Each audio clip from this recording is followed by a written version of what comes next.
Screen पर आप जिस शख्स को देख रहे हो ये कोई आम आदमी नहीं है, बल्कि ये वो सीरियल किलर है जिसने बीते कई वर्षों में 12 हत्याएं की है। हैरानी की बात ये कि जो 12 हत्याएं हुई हैं उन सभी को पुलिस ने और डॉक्टरों ने नेचुरल डेथ बताकर फाइल बंद कर दी। नवल नाम का ये अपराधी दिन में टैक्सी चलाता, लोगों के पैसे डबल करना और रात में तांत्रिक बन जाना। इसके साथ साथ ये एक यूट्यूबर भी था जिसमें लोगों को तंत्र विद्या भी सिखाता। कैसे एक आम आदमी ने इस शख्स को पुलिस तक पहुंचाया और कैसे इस तांत्रिक की पुलिस कस्टडी में अचानक मौत हो गई। अब सवाल ये भी था कि आखिर ऐसा कौन सा जहर था जो इसने उन 12 लोगों को दिया जिसके कारण मौत नेचुरल मानी गई। आज इस केस की कहानी में हम सभी पहलुओं को बारीकी से जानेंगे। 2021 अगस्त में अहमदाबाद के रहने वाले गोरिल नाम के शख्स के पास एक फोन आता है जिसमें बताया जाता है कि उसके बेटे की मौत हो गई। वो तुरंत परिवार के साथ हॉस्पिटल पहुंचता है जहां पुलिस के द्वारा बताया गया कि उसकी मौत रोड एक्सीडेंट में हुई है।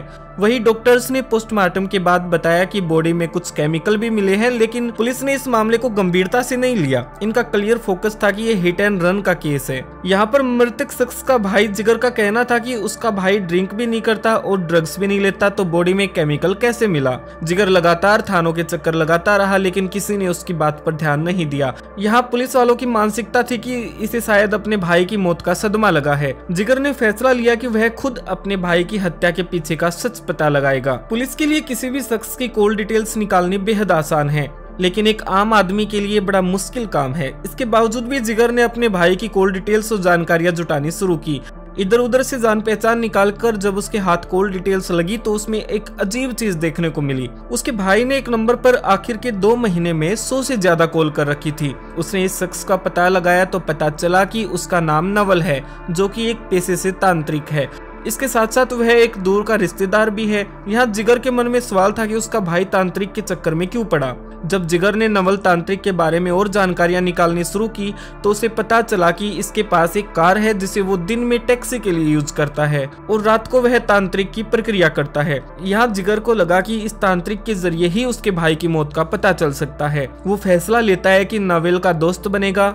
वह नवल के पास जाता है और उसे कहता है कि मैं एक अच्छा ड्राइवर हूँ और रात को तुम्हारी टैक्सी चला सकता हूँ। इधर नवल भी कम रुपए में ड्राइवर मिलता देख उसे तुरंत हाँ कर देता है और काम पर रख लेता है। जिगर रात में उसकी टैक्सी चलाता और दिन में वापस घर लौट आता। यहाँ जिगर दोहरी जिंदगी जी रहा था। दिन में अपने भाई की मौत की तफ्तीश और रात में जिस पे शक है उसका ड्राइवर बन जाता।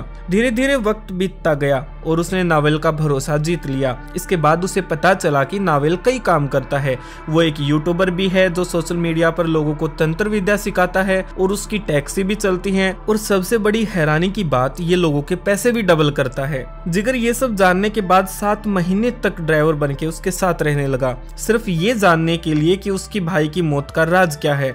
नावल जिगर पर भरोसा करने लगा था। एक दिन वह उसे बताता है कि टैक्सी से तुम कितने कमाओगे, मेरे साथ तंत्र वाला काम करो और लोगों को ठगो। तभी एक रोज रात को सड़क पर जिगर और नावल दोनों जा रहे थे। नावल जिगर को कहता है कि आज रात एक बिजनेसमैन आ रहा है और उसके पैसे डबल करने हैं। जिगर ने बड़ी मासूमियत से पूछा कि आप पैसे कैसे डबल करोगे।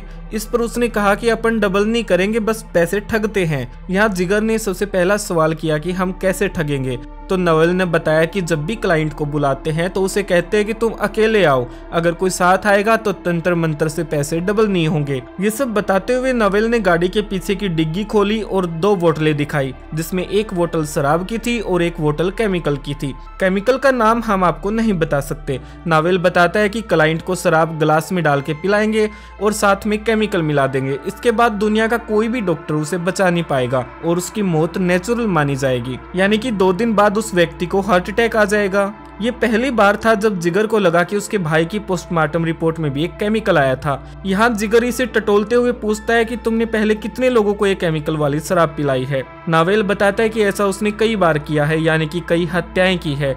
नावल बताता है कि 3 साल पहले एक शख्स को इसी रोड पर शराब पिलाकर रोड के पास फेंक दिया था और अचानक से एक गाड़ी ने उसे टक्कर मार दी। जिगर तुरंत समझ चुका था कि इसके भाई की हत्या इसी ने की है। लेकिन यहाँ अब एक नई प्रॉब्लम ये थी कि राजगुट नाम का बिजनेसमैन कुछ ही देर में आने वाला था और उसकी हत्या भी ठीक इसी तरीके से होने वाली थी। जिगर ने सोचा कि वह अपने भाई के हत्यारे को तो पुलिस के हवाले कर देगा, मगर अब जरूरी है राजपूत नाम के शख्स की हत्या रोकना। राजपूत के आने में करीब 1 घंटा बाकी था। जैसे कि हमने आपको बताया कि अब जिगर के भाई का कत्ल हुआ तो उसने अनेक थाने के चक्कर काटे थे। इसी के चलते कई पुलिस वालों से उसकी जान पहचान भी हो गई थी। उसके पास कई पुलिस वालों के नंबर भी थे। जिगर ने एक पुलिस वाले को मैसेज किया और लोकेशन बताई कि एक शख्स का यहाँ पर मर्डर होगा, ठीक उसी तरह जिस तरह उसके भाई का हुआ था। पुलिस महकमे में तुरंत हड़कंप मच गया, क्योंकि उन्हें अपराध होने से पहले ही खबर मिली थी कि हत्या होने वाली है। पुलिस की एक गाड़ी तुरंत जिगर की बताई हुई लोकेशन पर पहुंचती है। पुलिस को देखकर जिगर नावेल को पकड़ता है और कहता है कि यही है मेरे भाई का कातिल, जिसे मैं पिछले 3 साल से ढूंढ रहा था। इधर नावेल भी हैरान था, क्योंकि जिस शख्स पर इतने लंबे समय से वह भरोसा कर रहा था वो अचानक से अलग बातें करने लगा। पुलिस इंतजार करती है अब उस बिजनेसमैन का। इसी इंतजार के बीच नवल ने पुलिस को कार की डिग्गी से वो केमिकल और शराब भी दिखाई। कुछ देर और इंतजार के बाद आखिरकार राजपूत नाम का बिजनेसमैन 5 लाख रुपए डबल करवाने के लिए आता है। पुलिस के पास केमिकल और शराब थी और बिजनेसमैन भी था। नावेल को तुरंत गिरफ्तार करके उसे थाने लाया जाता है। फिर शुरू होता है पूछताछ का सिलसिला। गिरफ्तारी रात को हुई थी, लेकिन सुबह होते होते वह तोते की तरह बोलने लगा। नावेल तांत्रिक ने बताया कि उसे 10 साल पहले तांत्रिक बनने का आइडिया आया और उसने कई तांत्रिकों से संपर्क भी किया, जिनसे उसने एक चीज सीखी कि लोगों की फितरत है लालची होना, और अगर पैसे या सोने को मैं किसी मंत्र से डबल करने लग जाऊं तो वह लोगों को अच्छे से ठग लेगा। अब सवाल था कि डबल कैसे करूं, क्योंकि ऐसा करने में नावेल सक्षम नहीं था। तो उसने फैसला लिया कि वह लोगों से पैसे लेगा और तंत्र के दौरान ही उन्हें शराब पीने के लिए देगा, और शराब पीने के 2 दिन बाद उनकी हार्ट अटैक से मौत हो जाएगी। इधर केमिकल के नाम का आइडिया नवल को कई क्राइम की कहानियां सुनने से पता चला कि इस केमिकल का यूज अक्सर ड्राई क्लीन में भी होता है। उसने वो केमिकल की बोतल खरीदी और लोगों को मौत के घाट उतारना शुरू किया। नवल ने सबसे पहले ये एक्सपेरिमेंट घर पर अपनी दादी पर किया। उसने एक रोज दादी के पानी में वही केमिकल मिला दिया, जिससे दादी की मौत हो गई। पोस्टमार्टम रिपोर्ट में हार्ट अटैक आया। कुछ दिन बीत जाने के बाद उसने चाचा और अपनी माँ का भी कत्ल इसी तरह कर दिया। इसके बाद इसने कई शहरों में लोगों को मौत के घाट उतारा। पुलिस पूछताछ में नावेल ने 12 हत्याएं कबूल की।